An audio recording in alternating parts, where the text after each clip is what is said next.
Welcome दोस्तों, इस video में बात करेंगे सोशल मीडिया की वायरल खबरें जुड़ी हुई हैं पेट्रोल के बढ़ते दामों को लेकर के। भारत के प्रधानमंत्री नरेंद्र मोदी का बयान आया है और इस बयान पर जोर शोर से चर्चा हो रही है। लोग इनको ट्रोल कर रहे हैं इनके इस जवाब पर। सोशल मीडिया पे ये भी चल रहा है, वहीं दूसरी तरफ अनभक्तों की तरफ से भी जिस तरीके से पेट्रोल के दामों को लेकर रिएक्शंस आ रहे हैं वो भी आपके साथ शेयर करेंगे। साथ ही साथ आपके साथ शेयर करेंगे एक ऐसा टूल किट जिस पर चर्चा भी होनी चाहिए, इन्वेस्टिगेशन भी होनी चाहिए, लेकिन इस पर कोई बात नहीं कर रहा। ऐसे बड़े बड़े एक्सपोजेस हुए हैं इस टूल किट के अंदर जो कि भारतीय जनता पार्टी के लीडर कपिल मिश्रा की तरफ से बनाया हुआ है।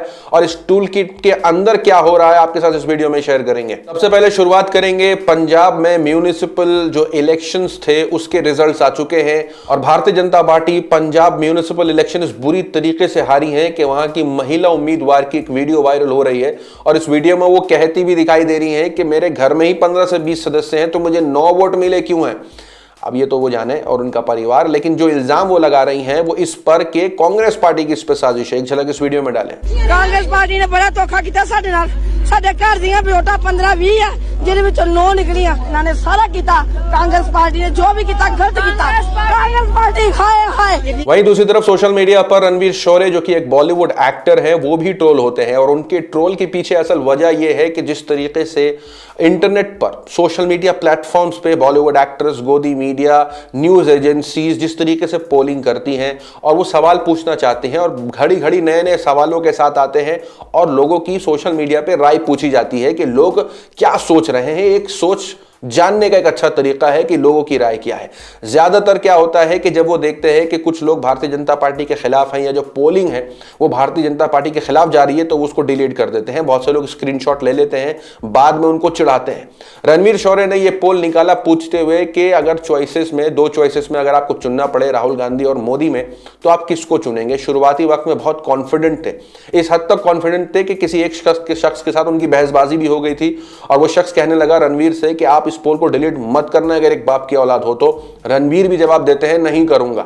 ये बहसा बहसी होती है और रणवीर एकदम कॉन्फिडेंट दिखते हैं कि नरेंद्र मोदी ही इस पोल में विजेता होंगे, क्योंकि कहीं ना कहीं उन्हें पता होता है कि जो सपोर्ट है वो मिल के रहेगा उनको, क्योंकि वो जिस एंगल से सामने रख रहे हैं इस पोल को वो खुद सपोर्ट करते हैं भारत के प्रधानमंत्री नरेंद्र मोदी जी को।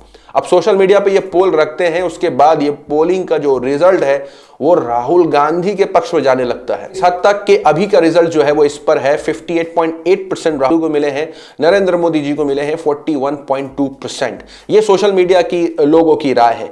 अब ये इल्जामात शुरू हो जाते हैं कि इसमें कांग्रेस के आईटी सेल जीत हासिल करी, तो उनसे ये सवाल पूछना भी जरूरी है कि अगर भारत के प्रधानमंत्री जीत जाते तो क्या बीजेपी के आईटी सेल विजेता होता। अब सोशल मीडिया पे इसको लेकर चर्चा हो रही है और इसी वजह से रणवीर शौर्य ट्रोल हो रहे हैं। वहीं दूसरी तरफ भारत के प्रधानमंत्री नरेंद्र मोदी का भी बयान आता है। जिस तरीके से पेट्रोल के दाम बढ़ रहे हैं, भारत के प्रधानमंत्री नरेंद्र मोदी का बयान आता है और लोग उनको ट्रोल करने लगते हैं।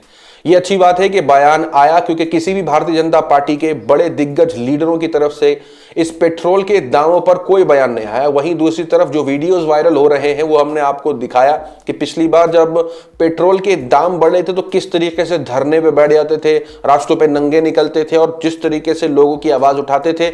अब वो आवाजें नहीं आ रही क्योंकि वो खुद अब सत्ता में हैं और अपने खिलाफ कैसे बोल सकते हैं। तो सोशल मीडिया पर भारत के प्रधानमंत्री का बयान वायरल होता है और लोग उनको ट्रोल करने लगते हैं। बयान में वो कहते हैं कि ये गलती प्रीवियस गवर्नमेंट की है क्योंकि उन्होंने कट नहीं किए इंपोर्ट डिपेंडेंस। अब सोशल मीडिया पे लोग ये पूछने लगते हैं कि यूएस गवर्नमेंट मतलब 2014 वाली की बात कर रहे हैं या डायरेक्ट मुगलों को अटैक करने का। सोशल मीडिया पे इनके पुराने ट्वीट्स भी वायरल हो जाते हैं जहां भारत के प्रधानमंत्री नरेंद्र मोदी खुद महंगाई पर चर्चा करते थे और लिखते थे। इनके कुछ ऐसे होर्डिंग्स होते थे जहां वो लिखा होता था अब बहुत हुई महंगाई की मार, अब की बार मोदी सरकार। तो अभी है मोदी सरकार लेकिन महंगाई की अभी भी है मार। वहीं इसी पर जब पेट्रोल के बढ़ते दामों पर भारत के प्रधानमंत्री नरेंद्र मोदी का बयान आता है तो लोग उनको क्रिटिसाइज करते हैं। तो वहीं दूसरी तरफ जो उनके सपोर्टर हैं वो क्या लिखते हैं वो भी जानना जरूरी है, जिनको सोशल मीडिया पे अंधभक्त बुलाया जाता है। एक है यूजर जिनका नाम है अभिषेक कुमार, वो लिखते हैं पेट्रोल 200 का हो जाए कार बेच दूंगा, सिलेंडर 2000 का हो जाए चूल्हा लगा लूंगा, पर वोट मोदी और योगी को ही दूंगा।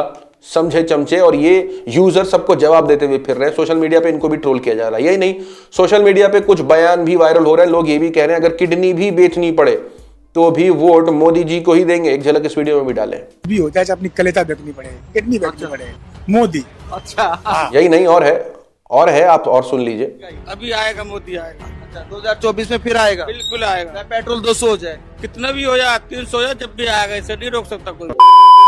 मुद्दे पे सपोर्ट करते हैं आप? हिंदुत्व के लिए। अच्छा, हिंदुत्व के मुद्दे पर। महंगाई कोई मुद्दा नहीं है ना अपने लिए कोई। अब बात करते हैं उस खबर के बारे में जो कि सच में जिस पर चर्चा होनी चाहिए।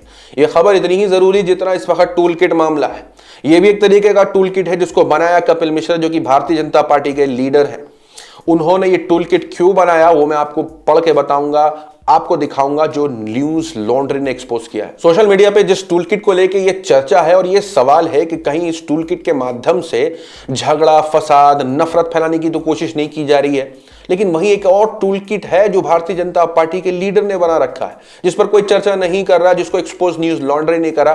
और ये कपिल मिश्रा का बनाया हुआ एक हिंदू इकोसिस्टम के नाम से एक पूरा का पूरा गूगल फॉर्म उन्होंने तैयार किया था। लोगों का नाम, पता, फोन नंबर और किस काम में इंटरेस्टेड है, जी हाँ, और जिस काम में वो इंटरेस्टेड हैं उसके बारे में भी लिखें, और कौन कौन से काम है वहां एग्जाम्पल भी दे रखे हैं। ये टूल किट असल है गूगल एक फॉर्म जिसको बनाया है कपिल मिश्रा ने नवंबर 16 को। इसके बाद लोगों ने फॉर्म भरना शुरू करा। उस फॉर्म को पढ़ेंगे तो आप चौंक जाएंगे, क्योंकि वहां पर साफ तौर से लिखा हुआ है any special area of interest. पूछा जा रहा है लोगों से कि कोई इंटरेस्ट है, और इंटरेस्ट के नाम पर क्या है? गौरक्षा, फाइट लव जिहाद, घर वापसी, हलाल, मंदिर निर्माण, हिंदू एकता। यही नहीं, इसी हिंदू इकोसिस्टम के साथ एक टेलीग्राम ग्रुप भी जुड़ा हुआ है जिसके अंदर कपिल मिश्रा आए दिन कोई ना कोई अपना बयान, कोई ना कोई एक्टिविटी लोगों के साथ शेयर करते रहते हैं।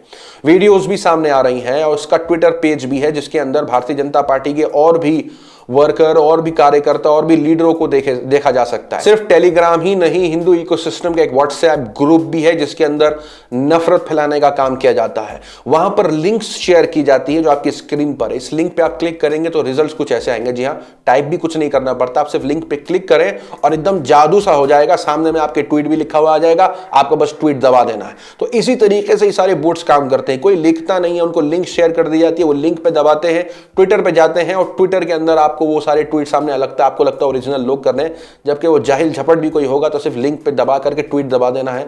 2 क्लिक की दूरी है, और आपको लगेगा कि कोई वाकई में ट्वीट कर रहा है, इंग्लिश में, हिंदी में। ऐसा कुछ भी नहीं है, इसका एक्सपोज होता है। यही नहीं, जिस तरीके से इकोसिस्टम के अंदर, इस हिंदू इकोसिस्टम के अंदर लोगों को जिस तरीके से नफरत, कम्युनिटी के खिलाफ नफरत बनाने का काम पिछली बार खालिस्तान, वो भी इसके अंदर दिखाई देगा। जिस तरीके से मुसलमानों के खिलाफ, वो भी दिखाई देगा। अभी हाल फिलहाल में रिंकू शर्मा के साथ जो कुछ भी हुआ आपको इस ग्रुप में मिलेगा। तो जिस तरीके से इस पूरे ग्रुप, इस पूरे इकोसिस्टम की टूल किट के अंदर ऐसा गिरोह बना हुआ है जिसका काम ग्राउंड से लेकर के ऑनलाइन तक सिर्फ और सिर्फ नफरत फैलाना, और इसके अंदर जो लोग जुड़े हुए हैं, लगभग 2 लाख लोग जुड़े हुए हैं, इस पर कोई चर्चा नहीं हो रही। ये पूरी की पूरी एक फैक्ट्री है उन लोगों की जो नफरत फैलाने का काम करते हैं, लेकिन इस पर इन्वेस्टिगेशन नहीं होगी। जिस पर होगी उस पर कोई सबूत सामने नहीं आया अभी तक, जिस पर हो रही है, लेकिन जिस पर सबूत आ सकते हैं, जिस पर पूरी तरीके से नफरत फैलाने का काम है, दंगों के भड़कने की संभावना है, फसाद की संभावना है, लेकिन इस पर कोई रिसर्च नहीं होगी, ना ही कोई इन्वेस्टिगेशन बढ़ाई जाएगी। इसी पर एक पत्रकार जिनका नाम साक्षी जोशी है, जिन्होंने हाल ही फिलहाल में गोदी मीडिया को लात मार करके अपना प्राइवेट यूट्यूब चैनल खोला, उसी के माध्यम से वो अब अपनी आवाज को रखती हैं। वो बिकाऊ पत्रकारों की तरह आवाज अपनी नहीं रख रही अब, और इंडिपेंडेंटली अपनी आवाज को रख रही है। वही इस पर ट्वीट करके कहती है, just imagine had someone started a toolkit in the name of Muslim ecosystem, Christian ecosystem, Sikh ecosystem, just like Kapil Mishra Hindu ecosystem, what would have happened? जो उनके साथ होना चाहिए था वही तो कपिल के साथ क्यों नहीं हो रहा है? मतलब अगर ये कोई मुस्लिम, क्रिश्चियन या कोई सिख कर देता है ऐसा इकोसिस्टम के नाम पर, और जिस तरीके से ये पूरा का पूरा आप ग्रुप देखेंगे 2 लाख लोगों का, जिनको पूरी तरीके से कुछ लोगों के खिलाफ करने की साजिश की जा रही है, तो फिर किस तरीके से कार्रवाई होती है उनके खिलाफ? वैसी कार्रवाई कपिल मिश्रा के खिलाफ भी होनी चाहिए। तो इसको लेकर सोशल मीडिया पर चर्चा है, आपकी अपनी क्या राय है? कमेंट में जरूर बताएं। मिलते हैं आपसे अगली वीडियो में, तब तक के लिए अपना ख्याल रखें।